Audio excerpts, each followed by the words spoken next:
میں بعض اوقات حیران ہوتا ہوں، یقین مانے لوگ علماء کے خلاف. اس دن ایک عالم کے بارے میں ایک شخص مجھے کہہ رہا تھا، میں تو اسے عالم نہیں سمجھتا. میں نے کہا کیوں؟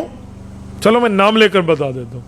قائد ملت اسلامی حضرت مولانا فضل الرحمان دامت برکاتہم کے، ہم تو اسے عالم نہیں سمجھتے، سارا دن اسمبلی میں بیٹھے، اس کا کیا کام ہے؟ کون سے اس نے دین نافذ کر دیا آج تک؟ میں نے کہا باقی عالم اس دنیا میں ہیں؟ کہتے جی. میں نے کہا انہوں نے کون سا ملک میں اسلام نافذ کیا؟ جنہیں تم مانتے ہو ان میں سے کوئی ایک مولوی ہے جس نے اسلام ملک میں نافذ کیا؟ ملک میں نہیں کیا تو دین پہ عمل تو کرتا ہے. میں نے کہا مولانا فضل الرحمان نے کون سا دین پہ عمل نہیں کیا؟ بتا. خانقاہ اس بندے کی ہے، مدرسہ اس بندے کا ہے، اس کی اولاد دیندار ہے، صوم و صلات کی پابند ہے، اولاد عالمات ہے، لوگوں سیاستدانوں کی بیویوں بیٹیوں اور پوتیوں تک لوگ جانتے ہیں، اس کی بیوی اور بچوں کو آج تک کوئی نہیں جانتا. 6 لاکھ علماء کا امام ہے. بتا اس نے کون سے دین کو ٹھکرایا؟ میں نے کہا تجھے عالم چاہیے اپنی مرضی کا، باقی باتیں کرنا تمہاری ذمہ داری. کیا نہیں اس نے کون سا دین نافذ کیا؟ میں نے کہا مولانا فضل الرحمان کو آپ نے بنایا کب وزیر اعظم ہے؟ 4 MNA دے کر اسے اسمبلی میں بھیج دیتے ہو اور کہتے ہو اس نے کون سا دین نافذ کیا ہے؟ بھائی جنگل کاٹنے کے لیے چاقو نہیں چاہیے، بڑے بڑے آلات چاہیے. کفر کا راستہ روک کے اسلام کے نفاذ کے لیے اسی پوری طاقت دو نا، جتنی طاقت 4 بندوں کی تم دیتے ہو. سلام ہے اس مولوی کو، وہ کفر کا راستہ تو روک لیتا ہے نا یار. اس نے راستہ روکا تو ہے نا. آج تک اسلامی شکیں موجود ہیں آئین میں، اس کی وجہ یہی علماء ہے جو اسمبلی میں بیٹھے. اور مولانا میں ایک مزے کی بات آپ کو سناؤں. ہمارے نوجوان اکثر یہ جملہ کہتے ہیں، اور وہ کہتے تو دین کے درد سے ہیں، لیکن ان کے سینے میں دین کا علم نہیں ہوتا اور وہ غلطی کر جاتے ہیں. وہ کیا ہے؟ وہ کہتے ہیں ہم عالم کی قدر کرتے ہیں لیکن سیاسی عالم کی قدر نہیں کرتے. وہ سمجھتے ہیں کہ سیاست کوئی فضول چیز ہے. جب مولوی بنتا ہے نا تو مولوی کے سر پہ پگڑی آتی ہے جسے کہتے ہیں دستار فضیلت. یہ مولوی صاحب نے پہنی ہوئی ہے تو میرے خیال میں خل مدارس سے ان کی فراغت ہے. دیکھیں نا وہاں کے مدارس والے اس طرح کی پگڑیاں پہناتے ہیں. تو یہ بخاری شریف پڑھنے کے بعد ان کے سر پہ پگڑی سجی ہے. جب تک عالم صحیح مسلم کی حدیث کی کتاب نہ پڑھے وہ عالم بنتا ہی نہیں ہے. صحیح مسلم میں حدیث پاک صحیح موجود ہے. حضرت ابو ہریرہ فرماتے ہیں اللہ کے رسول نے فرمایا کانت بنو اسرائیل تسوسہم الانبیاء کلما ہلک نبی خلفہ آخر وانہ لا نبی بعدی. لوگوں انبیاء کرام انبیاء بھی ہوتے اور سیاستدان بھی ہوتے تھے. جب ایک نبی فوت ہوتا دوسرا نبی بھی آتا اور سیاستدان بھی ہوتا. اور میں سب سے آخری نبی ہوں، میرے بعد نبی نہیں آئیں گے، میرے خلفاء ہوں گے. اور جامع ترمذی میں العلماء ورثۃ الانبیاء، علماء انبیاء کے وارث ہیں. تو جب عالم نبی کا وارث ہے ہر چیز میں نا، مصلی نبی کی وراثت میں عالم کو ملا، ممبر نبی کی وراثت میں عالم کو ملا، نکاح جمعہ عید کا خطبہ نبی کی وراثت میں عالم کو ملا، نکاح طلاق غمی خوشی کے فتوے دینا نبی کی وراثت میں عالم کو ملا. تو سیاست بھی نبی کی وراثت میں عالم کو ملی ہے. ہم بڑے حیران ہیں، مصلی کے لیے تو داڑھی والا ڈھونڈتے ہیں، ممبر کے لیے تو دیندار عالم ڈھونڈتے ہیں، نکاح طلاق جنازہ غمی خوشی کے لیے تو علماء ڈھونڈتے ہیں، سیاست کے لیے کسی وڈیرے جاگیردار اور دنیا دار کو ڈھونڈتے ہیں. کیوں؟ یہ نبی کی وراثت نہیں ہے، یہ پیغمبر کی وراثت نہیں ہے، اس کا نبی کی وراثت سے کوئی تعلق نہیں ہے. یار یہ سیاست بھی تو نبی کی وراثت ہے. یہ میرے پاک پیغمبر نے فرمایا. ایک بندہ کہنے لگا آج کل سیاست فضول ہو گئی ہے. میں نے کہا اگر کوئی ایسے کہہ دے آج کل امامت فضول ہو گئی ہے تو کسی داڑھی منڈے کو امام بناؤ گے اپنی مسجد کا؟ خطیب رکھ لو گے؟ کہتے نہیں. میں نے کہا پھر نہیں، حضور پاک کے دور کو 14 سال گزر گئے ہیں اسی لیے سیاست فضول ہو گئی ہے. میں نے کہا پھر امامت اور خطابت بھی فضول ہو گئی ہے، 14 سال گزر گئے. تو اگر وہ محفوظ ہے تو یہ بھی محفوظ ہے. وہ خدا کے بندے سیاست دین کا جزو ہے، سیاست شریعت کا حصہ ہے، سیاست اسلام کا پارٹ اور حصہ ہے. آپ کیسے کہتے ہیں یہ نہیں ہے؟ اور جس بندے نے اس میدان کو سنبھالا ہے وہ تو رسول اللہ کی وراثت میں سنبھالا ہے. تو کہتا ہے میں سارے مولویوں کو مانتا ہوں، سیاسیوں کو نہیں مانتا. اور تبلیغ کا مولوی تبلیغ سنبھالتا ہے تو حضور کا وارث ہے. اور یقیناً ہے جہاد کا مولوی صحیح جہاد سنبھالتا ہے تو حضور کا وارث ہے. تدریس کا مولوی درس سنبھالتا ہے تو حضور کا وارث ہے.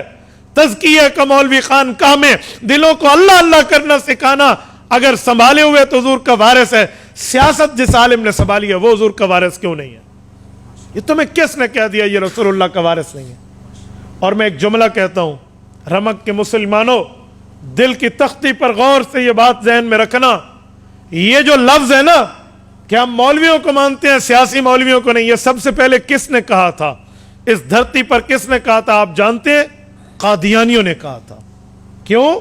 کہ جب قادیانیوں نے ملک میں ختم نبوت کا انکار کیا اور مرزے کو جھوٹا نبی مانا، جھوٹے کو نبی مانا، اور کلمے کی دعوت دے کر اعلان کیا کہ لا الہ الا اللہ محمد الرسول اللہ میں لفظ محمد سے مراد مرزا قادیانی ہے، نعوذ باللہ۔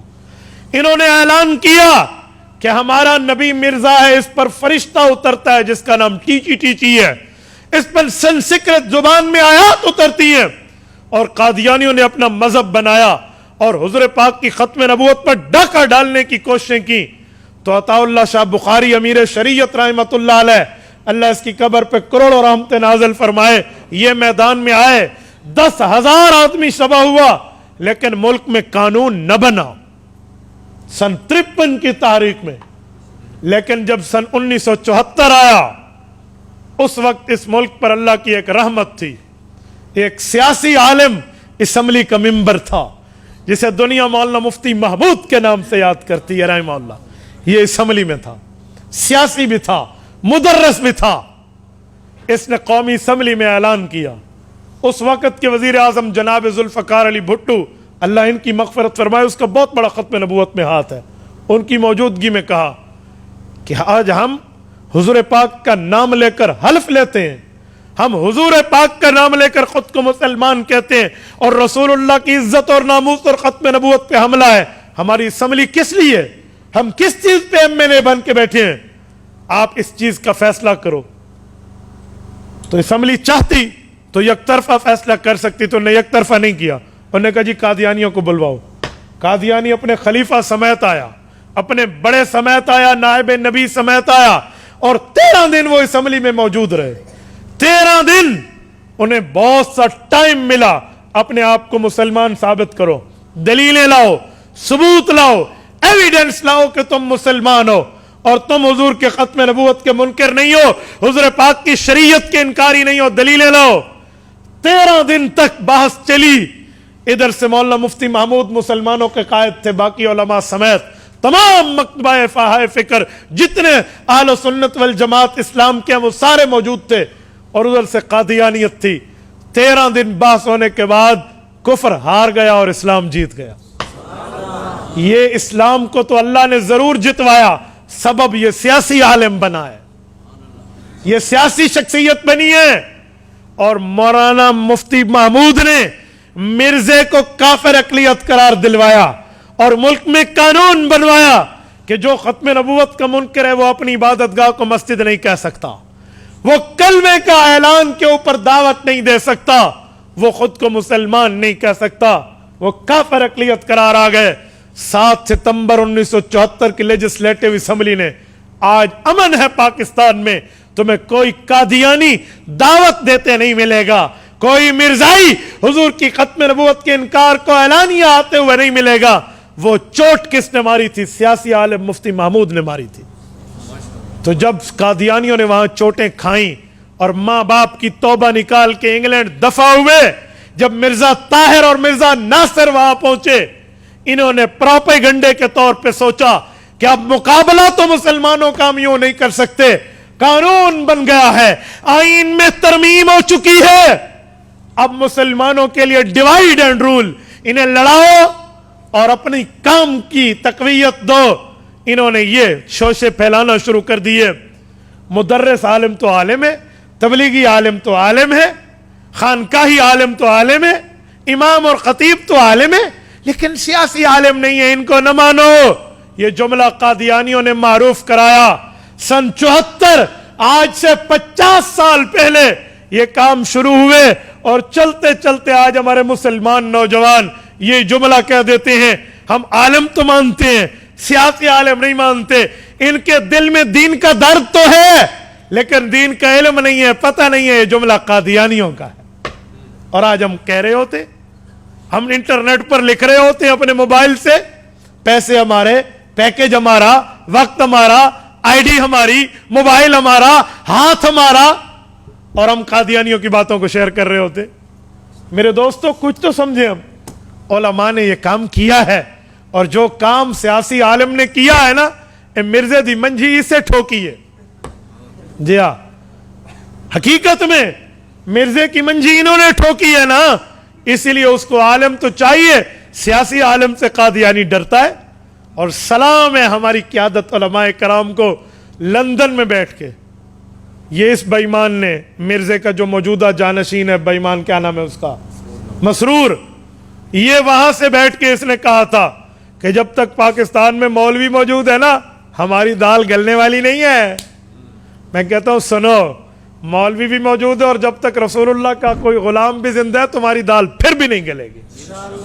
تو یہ تو سیاسی علماء نے کیا, اور ہم اپنے سیاسی اختلافات کی بنیاد پہ سیاسی علماء کے خلاف باتیں کرنا شروع کر دیتے ہیں. خدا کے لیے کچھ سمجھ کے بات کیا کرو. عالم عالم ہے, وہ نبی کا وارث ہے, وہ تبلیغ میں جائے, وہ جہاد میں جائے, وہ مدرسے میں جائے, وہ خانقاہ میں بیٹھے یا وہ اسمبلی میں بیٹھے, وہ نبی کا وارث ہے. ایسی بات نہیں ہے.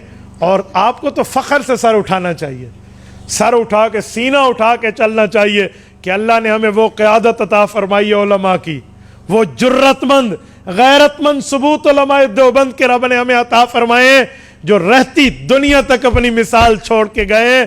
آج بدترین مخالفت ہے علماء کی حکومت میں, اس کے باوجود بھی قائد ملت اسلامیہ پہ ایک ٹیڑھی کرپشن کی ثابت نہیں ہوئی, ایک ٹیڑھی. اور جرت ہے تو یہ کر کے دکھا دیں, ان کو کل سمجھ آ جائے گا کہ علماء پہ ہاتھ اٹھانا کہتے کسے ہیں, سمجھ آ جائے گا. تو یہ سب سے کم دلیل ہے. آج لوگ بہت ہوشیار ہو چکے ہیں, عوام پاگل نہیں ہے, عوام کو بدھو نہیں بنایا جائے گا.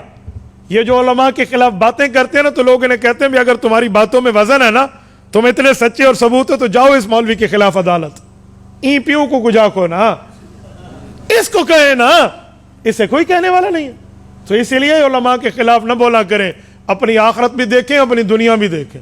انہوں نے اس چھوٹی سی طاقت پہ جو 4 مہینے آپ دیتے ہیں, انہوں نے وہاں بند باندھا ہے. کسی کی جرت نہیں ہے کہ وہ اسلام کے خلاف بات کر سکے. یہ حکومت موجودہ آئی نا, انہوں نے اپنا وزیر خزانہ کسے رکھا, عاطف قادیانیوں کو. یہ علماء کی محنت تھی, ان نے آواز اٹھائی, اور ملک نے عوام میں آواز اٹھائی, یہ مجبور ہو گئے قادیانیوں کو واپس بھیجنے میں. ایسا نہیں ہے, آپ بے فکر رہیں, آپ کو محاذ میں اسلام کی صف اول میں یہی سیاسی علماء قیادت کرتے ہوئے نظر آئیں گے. آپ نہیں کرتے, نہ کریں نہ سیاست, لیکن علماء کے خلاف بول کے اپنی عاقبت برباد بھی نہ کریں, اپنے قیادت پر اعتماد رکھیں. تبارك الذي نزل الفرقان على عبده ليكون للعالمين نذيرا.